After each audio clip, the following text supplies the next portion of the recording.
Göylərə uzanan körpü, açıq bir kitab və səmada uçan təyyarə motivləri insanın ruhi yüksəlişini və biliklə qurulan yolunu simvolizə edir.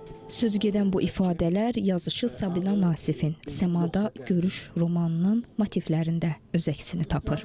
Roman fəlsəfi poetik dildə yazılmış bir daxili yolculuq hekayəsidir. Mayın 25-də yazıcı Sabina Nasif Səmada Görüş romanının oxucuları ilə görüşdü. Roman oxucuları həyatın zahiri deyil, batini qatılarına doğru aparır. Əsərin baş qəhrəmanı Səda bir təyyarə uçuşu zamanı öz ruhunun dərinliklərinə doğru yola çıxır.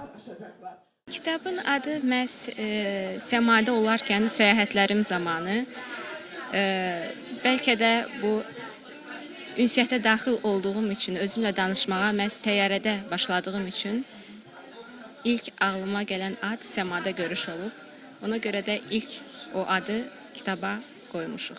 Yəqin ki, mənimlə həmyaşıddır kitab. Çünki bayaq izlədiyiniz Oyanış Zəngi kitabın proloqudur və mən onu məktəb vaxtı qələmə almışam. Məhz rəsm dərsində arxa sırada əyləşərək bu esseni qələmə almışam. Amma düşünürəm ki, Elxan müəllimin də qeyd etdiyi kimi, bəzən qələmə aldıqlarımızı daha sonralar dərk edə bilirik.